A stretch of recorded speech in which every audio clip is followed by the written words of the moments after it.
Perfect. Who better than Derek, Pat, Andrew, the wrestling crew?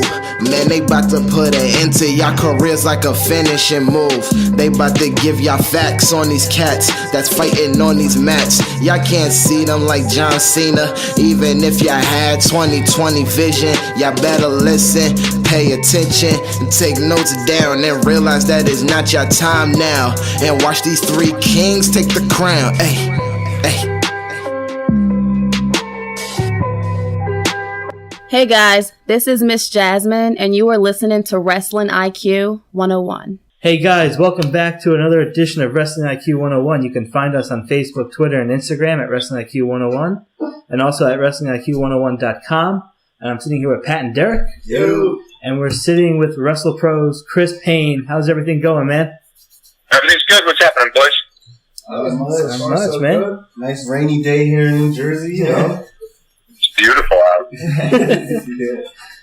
Oh, man. So, start things off, I just wanted to ask you about your experience with NXT and how that came about, and kind of go into that a little bit. Going in hot right out the gate. All right. I had done a couple rounds of extra work for WWE. Then I went down for an official tryout in February of 16. When I was down there, I was told to hit them up in a few months and see if there's any extra work with it, bring it back down. So I did that, and I got an email a couple of days after I spoke with them, and they invited me down. So, and by luck of the draw, I was down there on vacation with my family in Disney, so I was like 5 minutes from where I was. Oh, wow. Did you know Doug Sesso? Yes. No, not prior. I do know him now, though. Very nice guy. Definitely. So, how did you initially get into the business, and who were you initially trained by as well? I got a little bit of a backstory, I guess. I first started when I was 17, way back in 1989. I did it for like 6 months, and then I stopped. School closed down. I don't know what the hell happened. Then 2 years later, I tried to go to school again, and that just didn't work out. I was having some problems with some of the people there. But I was young, immature, so I wasn't really taking it too serious. Then when I came back from the Navy and was completing the police academy, I knew that I wanted to get back into it. So I looked for school. I went to a place in Brooklyn. Terrible experience after 1 hour. Took my money off the desk and I left. And then a few years after that, I, randomly going somewhere, ran into somebody and told me that there was a school in Jersey. So I went down in the end of July of 2012 and met Pat Buck at WrestlePro, which was PWS at the time. And I told him I'd be back from vacation in August and I'd sign up, and I did. And I've been with him ever since. So, when I first started watching you, you were accompanied by Tessa Blanchard. Can you talk about how that got started, and how excited are you that she's made it to the Mae Young Classic? I think it's fantastic that she made it to the Mae Young Classic. I think it was only a matter of time. I think that she, I know that she wanted to get her feet wet in traveling and earning her stripes and earning stuff on her own merit without using the name. So I knew she wanted to get out there and get around and really get experience.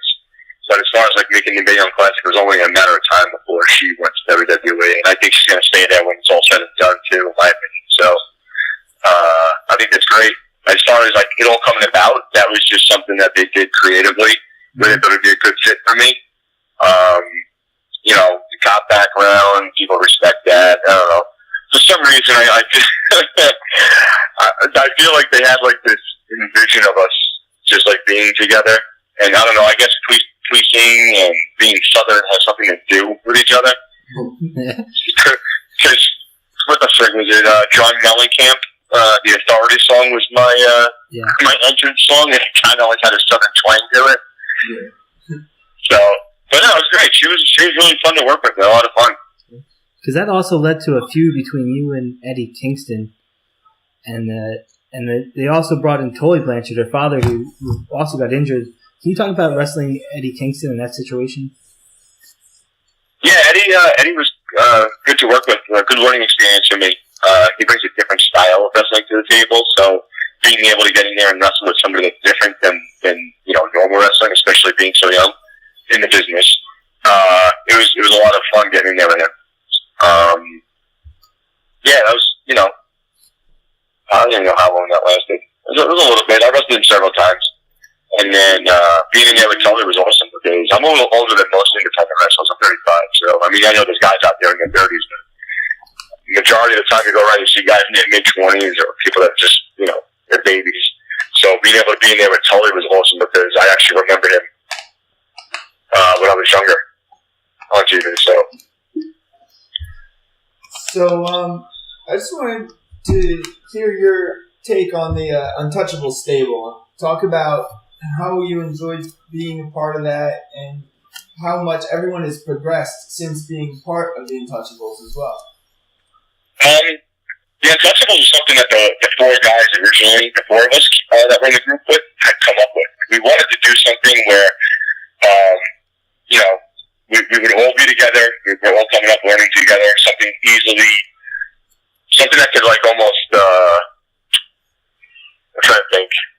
It was good because we were all young and fresh, and we could learn or play off of each other. And then we would be in there with other guys, and just getting more of a comfort with four people. Like you're not doing it by yourself; you're doing it together. So that would make it more of like a comfort thing. As far as like, I think it ended. I think it ended too soon. I think we should have tried to run it out a little bit longer. But we didn't. And one of the guys isn't wrestling anymore. He's a father. He's taking care of his family business and stuff like that. And he's doing well still. Still talk to him. And then you got Anthony Bowens, who's doing fantastic. He's doing great things in and out of the ring, and he's an awesome guy. And then Bobby Wayward's just one hell of a heel. And if you haven't seen him wrestle or seen his work, then you're really missing out because the guy he's good. He can get a nun to hate him. That's how good he is. So, yeah, everyone's doing pretty good so far. I mean, a lot of big things for those guys. Yeah. So, and just speaking of WrestlePro, can you just tell us about your experiences there, and just as well about that locker room, because you have a bunch of great guys in that locker room as well. Yeah, I mean, we really do carry a family motto. I mean, everyone is friends with everybody in that locker room. Everyone looks out for one another. You look forward to show days, to getting the setup. Not a lot of people like going to setup because you got to lift things and put things together. But as soon as you get to the building, soon you get to see all the guys. You work together and you put stuff together. You're making a product you put stuff together to make an appearance look good for a show, and everyone's having a good time. And just a pleasure to be around. Not a lot of locker rooms are like that. It's fun being a WrestlePro. Always has been. So, Chris, you recently debuted at Jersey All Pro. Did you grow up watching that? Honestly, no. I honestly didn't grow up watching a lot of independent wrestling. Okay. The first independent wrestling show I saw, I was like 17, and that was Richmond County Wrestling in Staten Island. But I did meet Steve Mack there. That's when I first started wrestling. That's how I found out about that show. So I saw it and met Steve Mack through that. And then I remember, because if I'm not mistaken, don't quote me, I think that was like around the time that Low Key broke into the business, and I got to see him when he was really, really young. Wow. It's incredible. Yeah. So, like, a lot of wrestlers indie wrestlers have really, some of them have never gotten the chance to wrestle at WrestleCon. Can you talk about that experience? Because you had that experience pretty early. Yeah, WrestleCon was great. We kicked off the WrestleCon weekend. I got to go in there against Tommy Dreamer. We went a little longer than we were supposed to, but it's Tommy, so we were okay. I thought the match was a lot of fun. Went in the crowd, got beat up a little bit, and it was just all around a great experience.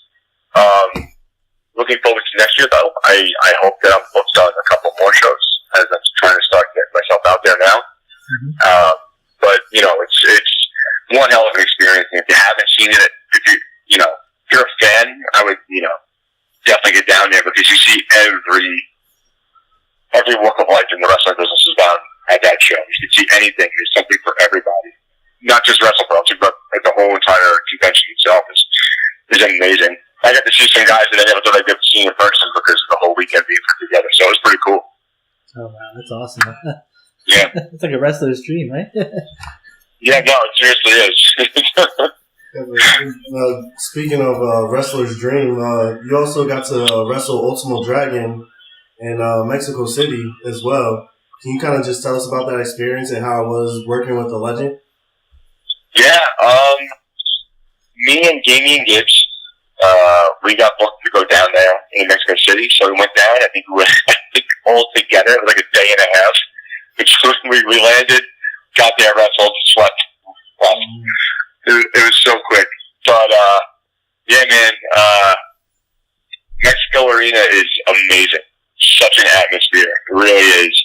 And that was, hands down, I saw the biggest crowd that I've ever worked in front of at that point in time in my career. So it's still, still green in my career. And, going over a match with him, being able to go out there and do that was like pretty surreal. So I got handpicked to be in the match with him. And, I was, it's pretty good. I wish I would, knowing now what I know, I would have done things a little bit differently in the ring. Yeah. But, you don't want to, you do stuff to limit yourself so you don't, stuff that you know you can do so you don't look too green. So I did basic stuff. But it was a good match, nothing crazy. It was what it needed to be. And, a learning experience. So every time I go out there, it's something that when you go out there, so you get somebody like that, they always teach you something. So it was pretty cool. Yeah, and people always build up that arena. They say, like, in sports-wise, at least, like, the altitude is, like, so much, like, you get exhausted. Things like, did you feel like anything, like, talk about that arena a little bit. It had a really old-school Mexican feel to it. And it was really, the aura was amazing. As far as, like, being winded and stuff like that, I didn't feel any effects, or anything like that in the match. But, I mean, they got the old-school seats. Stage was tremendous. Automatically, you get booed because you're American, so it was great. I had a lot of fun. And, right now, I mean, that was, so far, I think, probably number one on my favorite things in wrestling so far. Just because I got to walk down a ramp in front of all those people in that arena against who I wrestled. So, I mean, NXT was cool. I didn't get an entrance. I literally walked to the side ring. So, I mean, the whole aura of everything and being able to travel and stuff like that was pretty cool. So, you mentioned having this big moment, but you also had another big moment as part of WrestlePro when you and as EJ5 went up against Pat Buck, Ryback, and the Hardys. Because in the end, it was you against Ryback and the Hardys. And this is when, obviously, the Hardys are at their peak. Can you just talk about that a little bit?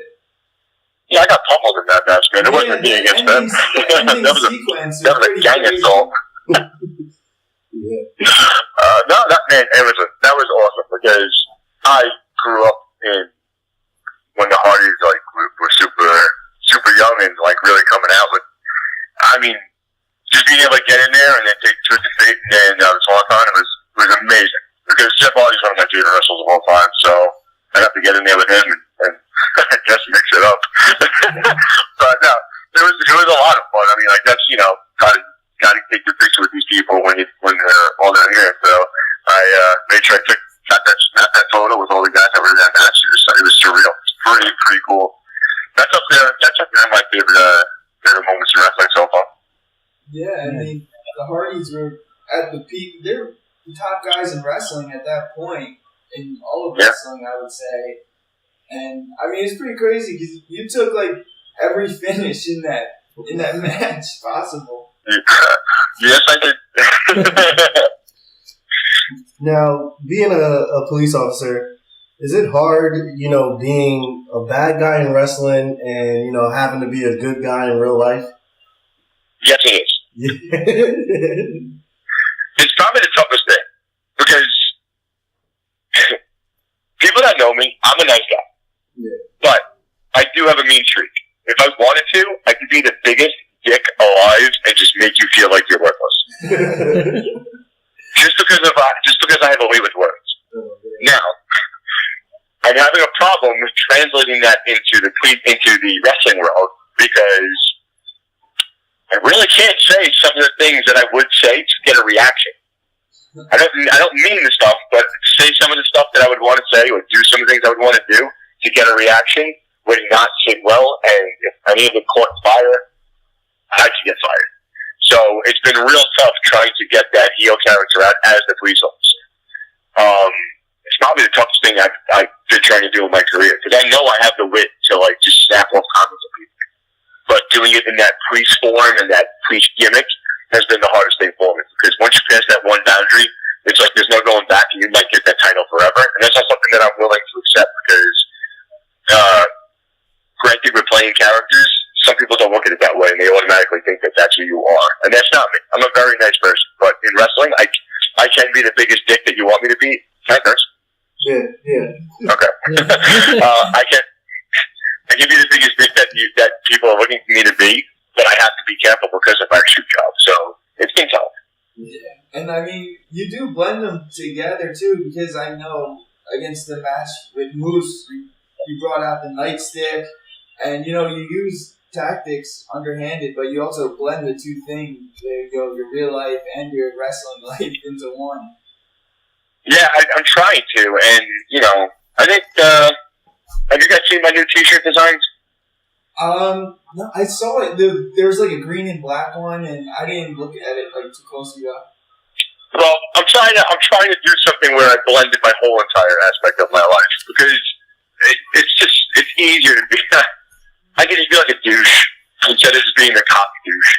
It's like I don't want to have to. Everything doesn't have to relate to the police department. So that's what I'm going for now. Because it's honestly too hard to like to not be fucked up and be looked at as like a douchebag in real life.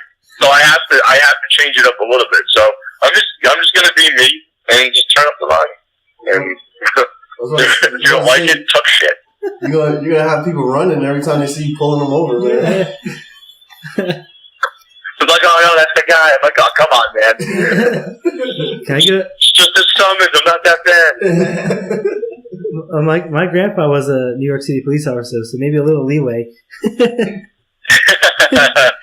Name dropping already. Awesome. Yeah, my grandpa worked on the Son of Sam case and stuff like that, and so it's kind of a big deal. Yeah. I mean, that's just what it was during the time. But so we really do appreciate that. And my grandpa served in the military, so So yeah, me too. Yeah, so we really do appreciate all the things that you do. I want to touch on a match that kind of changed the course of your career, and that was the Fatal 4-Way. The night that you turned your back on the fans and joined EJ5. What happened that made you want to turn on the people that really loved you? I was not getting the support that I needed from the fans. I am a hard-working police officer that puts his life on the line, and I can't even get a clap on a punch or a kick.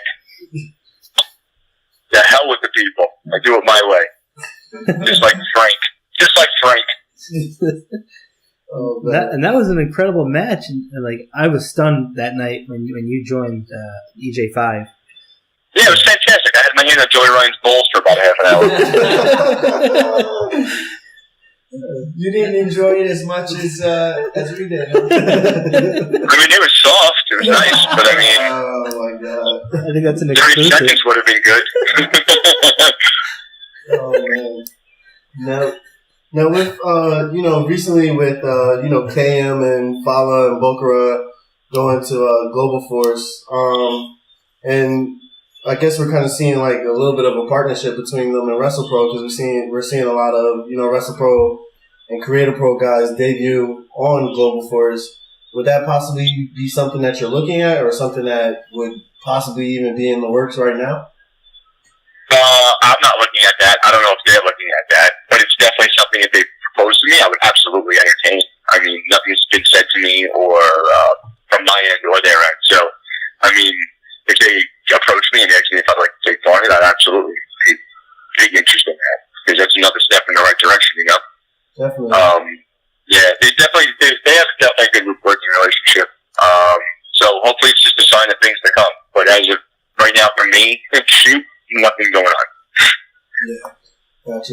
It's got to be like a pretty like exciting time to like work for WrestlePro, because it's like especially now, there's like a lot of attention on you guys, and you know, it's like especially like with Global Force looking at you guys, I'm pretty sure, you know, NXT with, you know, Hawkins and stuff like that is probably playing a big impact as well.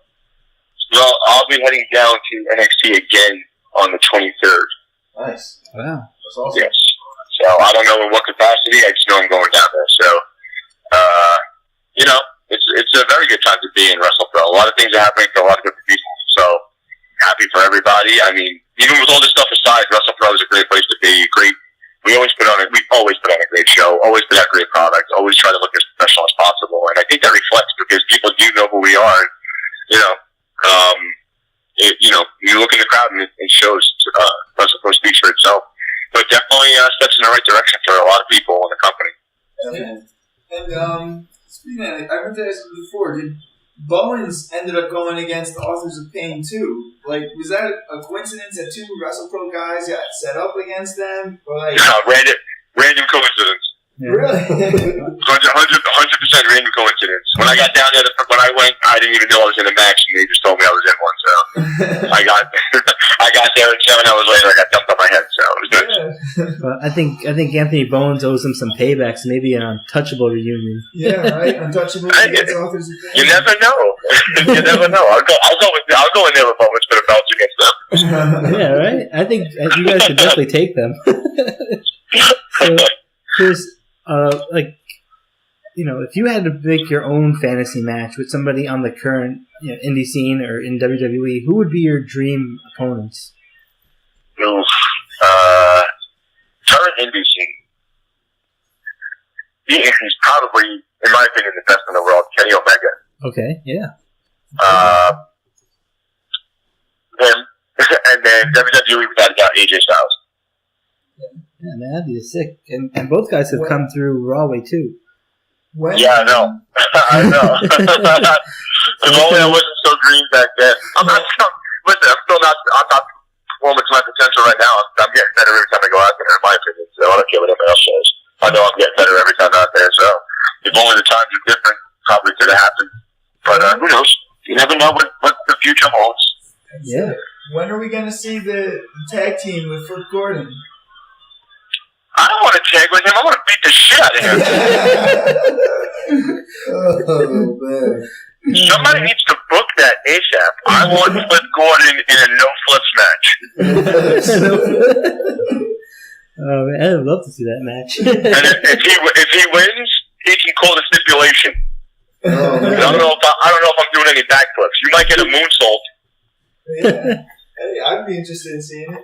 Yeah, right? Let's book it. Yeah, man, Flip's awesome. I'm actually becoming pretty good friends with him since being on a lot of different shows with him and stuff like that. So Flip's a great guy. I'm happy for him, man. Ring of Honor right now, and the kid's still young as hell, so he's got a lot of upside. Oh yeah. Now, when you were first getting into wrestling, who were some of your favorites when you were coming up? Well, I'm 35 right now, so it's not all going to be bright, Stone Cold, and Shawn Michaels. They could be. They could be. Yeah. But I like the older guys. I like the guys that stayed on the mat. I mean, granted, Macho Man was called a high flyer. They gave him a VHS, but Macho Man is by far my favorite wrestler of all time. In my opinion, everyone says Ric Flair, he can wrestle, he can talk, he'll look. What did Macho not have? Macho had everything. That guy was amazing. Yeah. He had the colors. I mean, they compare his promos to Ultimate Warriors because sometimes they were outlandish. But that's what everyone loved about his promos because they were so over the top that he did make sense. Yeah, some of the words didn't make sense, but you knew what he was saying. Yeah, I was gonna say his actually made sense though. You knew what he was talking about. I'm still trying to figure out what a video scope is, but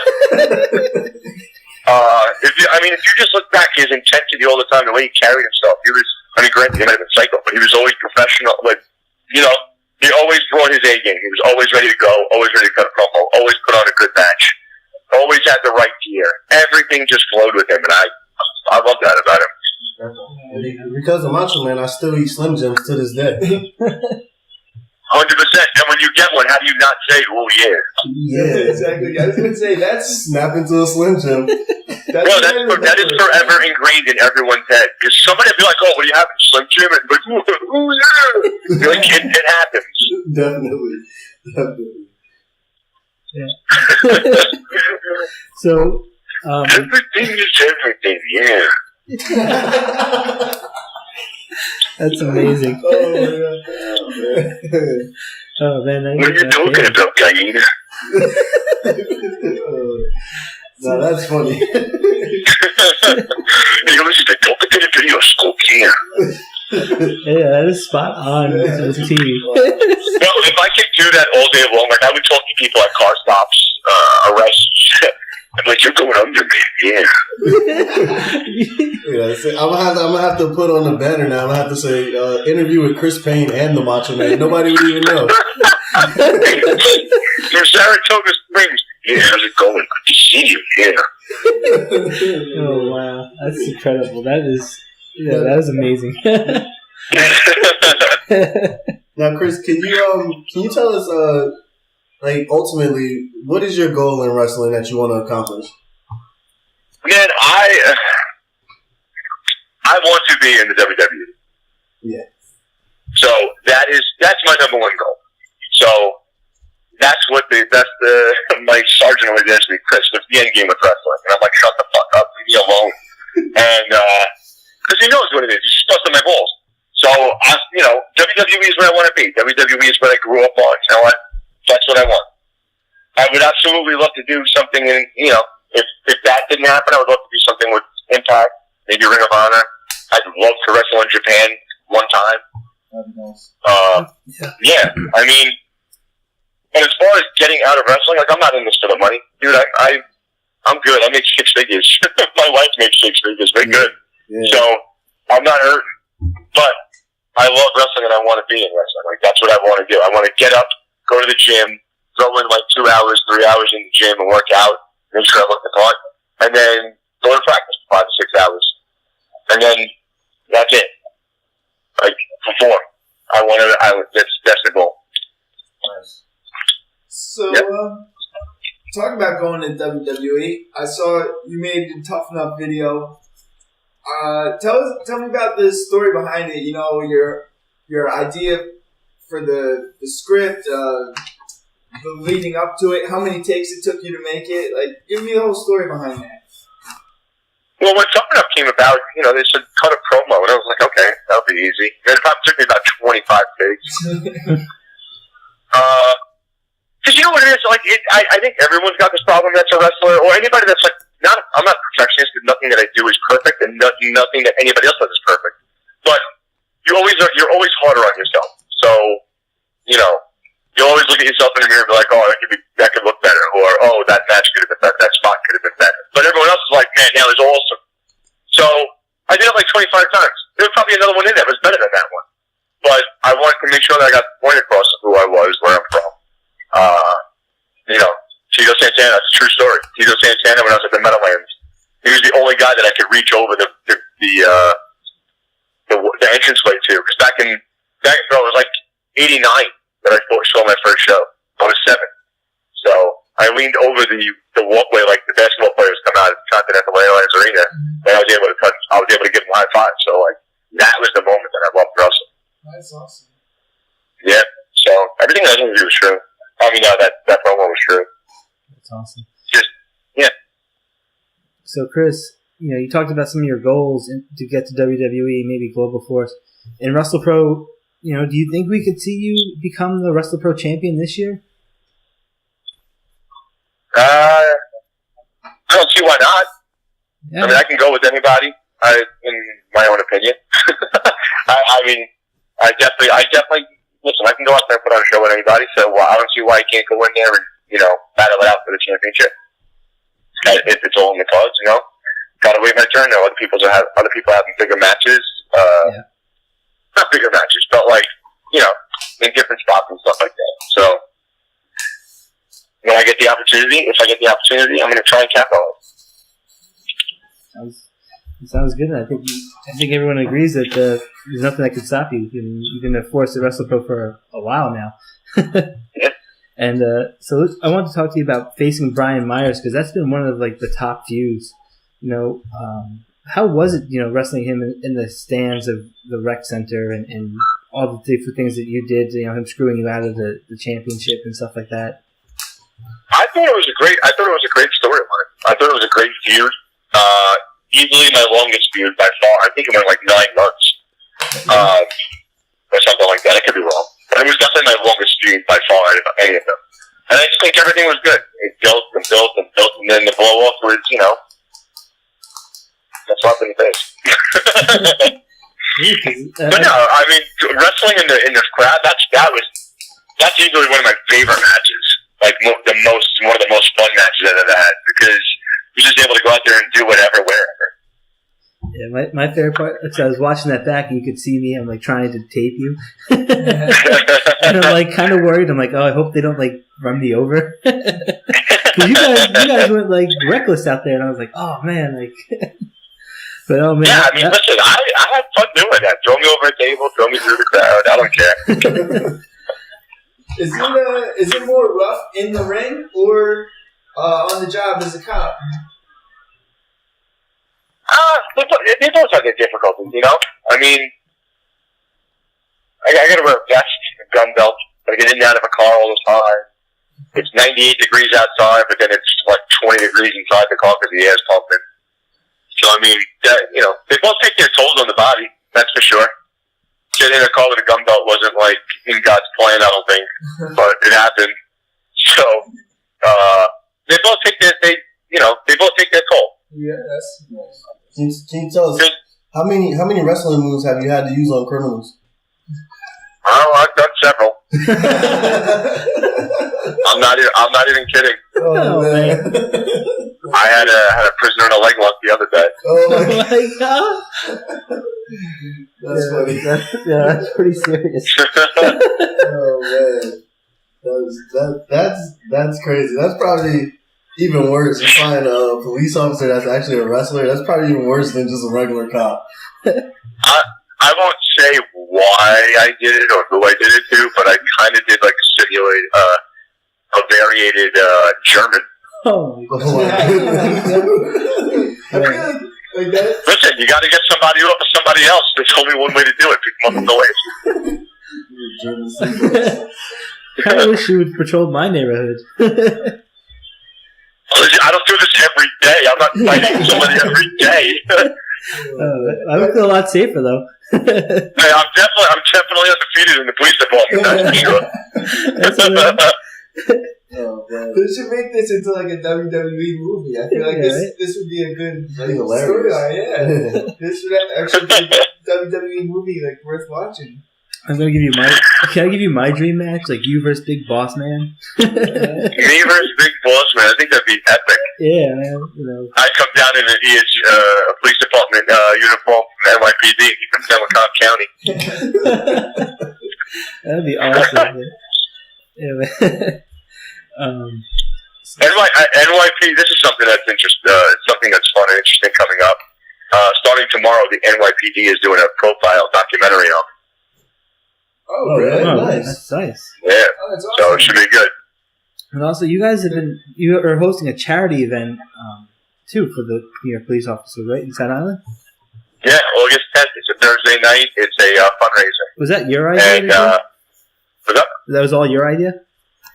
No, it was actually Columbia Association. Oh, it's the Italians.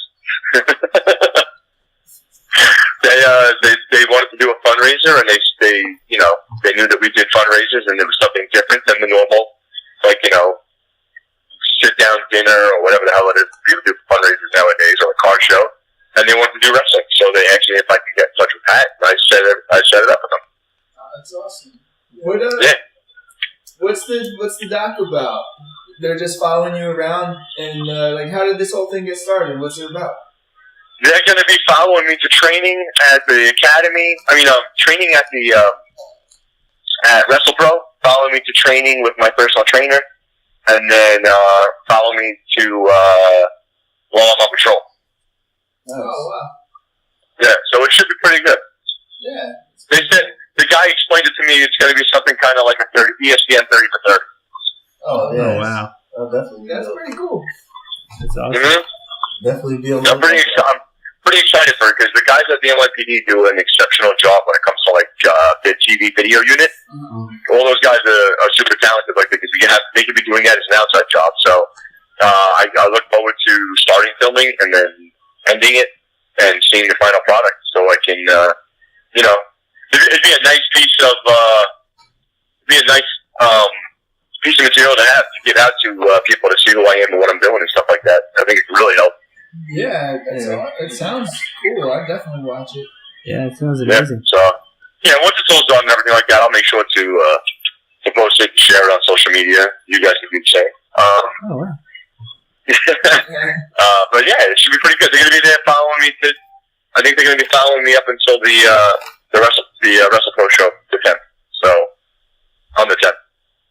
Nice. For the CD. So, it should be nice. We have a whole bunch of news outlets there. It should be good. Chris, at the Starland Ballroom, you got in the ring with Delroy, and you came up a little short. How was it wrestling a guy like him? Delroy and I have similarities. I think we're very similar. He's a decently big dude. I'm decently sized. Just power moves and hard hitting. I think it made for a good match. I definitely thought that match set the tone for the rest of the show, which ended up being very good. But Delroy's very good. He's starting to come into his own. So, it was a lot of fun to get there with him. But, similar type of wrestler, so it was very evenly matched. Yeah, that was true. Would you ever want to face, like, Monster Mac and Dan Moff? And who would be, like, your opponent? I mean, your teammate, if you had to go to war with them. Are you kidding me right now? You can ask me that question. I know both of them pretty well. I'm not answering that shit. You're out of your mind. Pretty sure you'll get thrown through a wall. Yeah, seriously. I'll be harpooned off the local wise wall. So that one. Because, like, I was like, it'd be kind of fun, like, because, like, you and I think, like Buster or something like that. I mean, like Buster. I'll say this. If me and Mom got together, that'd be pretty badass. Because he's a fireman and I'm a cop, and we could be a first responders or some shit like that. Yeah, that'd be kind of sick. That'd be cool. Yeah. It'd make great for merchandise sales. Yeah, right. Yeah, right. The first responders, I like that. Yeah. So, my last question for you is just, how big of a Jurassic Park fan are you?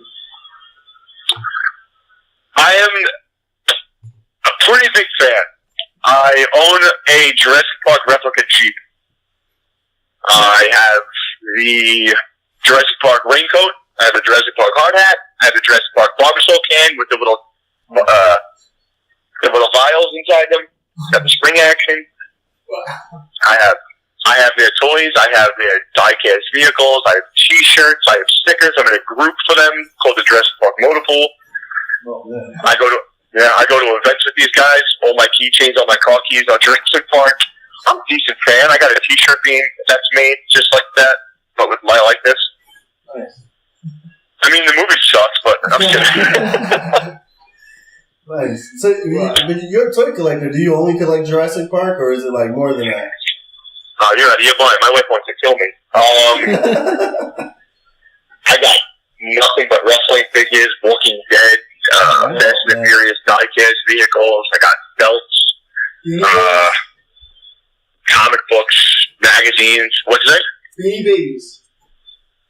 No, I have one Beanie Baby, and it's a Ken Griffey. Don't even ask me why I have this. I think I got it because it was Ken Griffey Jr., because he's my favorite athlete of all time. Oh, really? Nice. Yeah, that's right, man. was just gonna say That's why Kendrick Lamar. that's why my favorite. Wait, Chris, are you Team Negan? Hell no. No. I'm Team Rick. We gotta go find Carl. Oh, man. Yeah, man, that's me. I can't wait for that to come back myself. You just, Yeah, seriously. Somebody said that they were definitely not coming back because of the screenwriters' strike or whatever, but that ended up being bullshit. Yeah, that's like one of my favorite shows, and like when they killed Glenn and Abraham, I was like, no. You knew that was happening, though. I knew both before there was a spoiler given out. You knew that they were going to go, and they had to kill somebody initially to throw people off. Yeah, They figured, Abraham died. That's it. Fuck no. Everyone knew Glenn was going to die, especially following the comics. You can't go that far off the comics. I didn't think they would do it like that though, like with the bat, like chopping him into like chopped meat. But it was, I will find you. Yeah, right. That's hilarious. And like Chris, what legend gave you like the best advice so far? You look at a laugh your ass off because it's probably the most popular one of all time.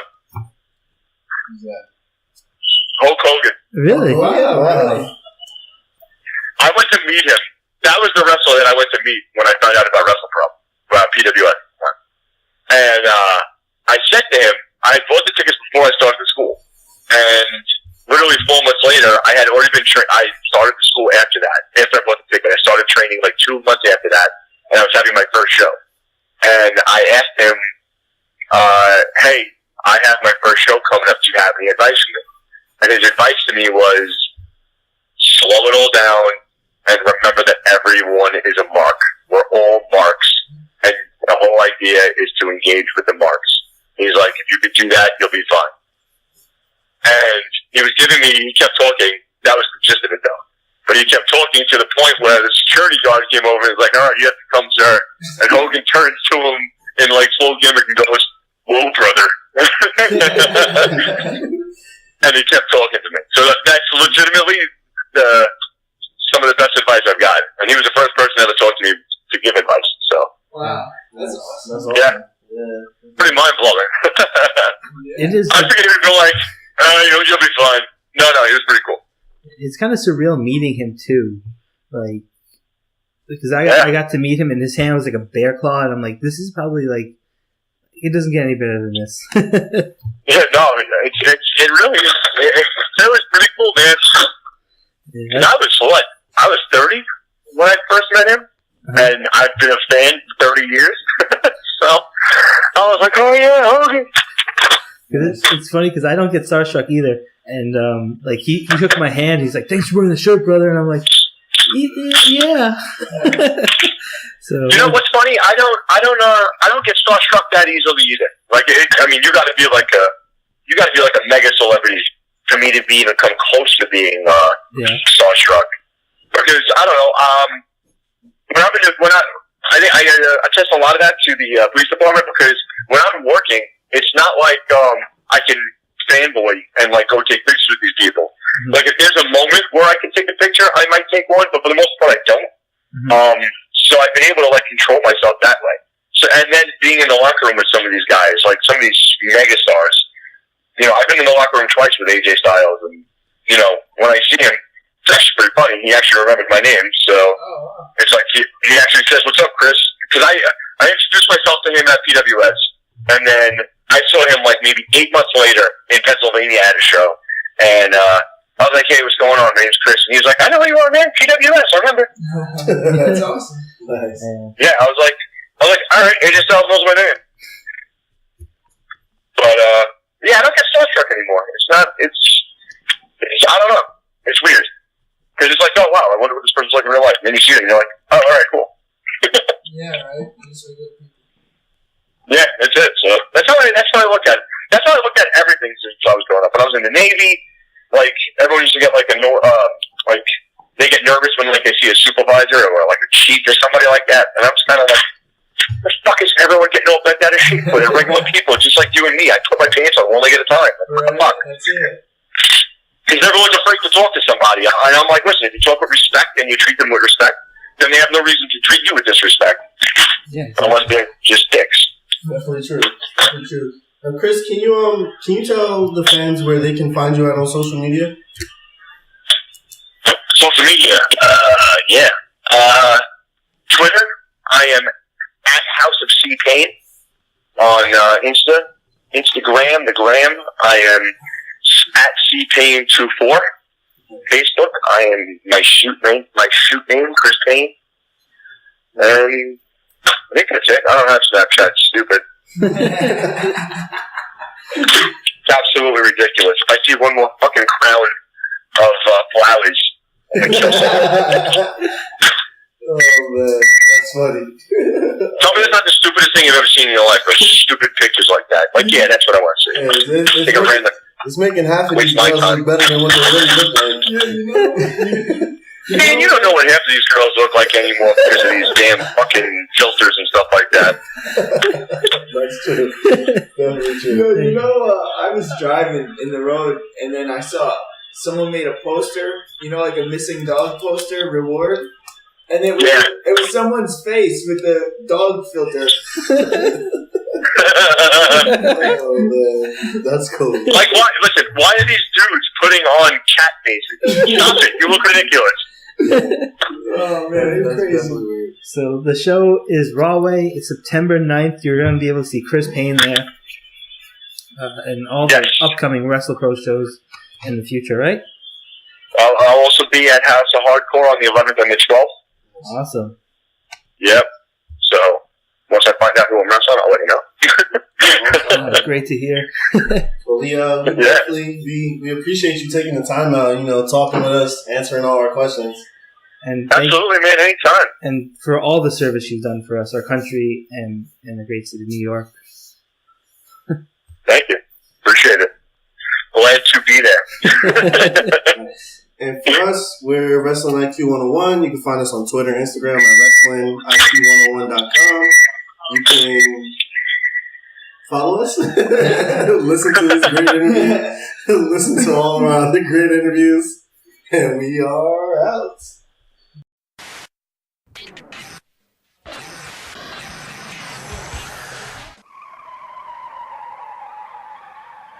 You have just listened to the Wrestling IQ 101 podcast, powered by B Plus Player Radio.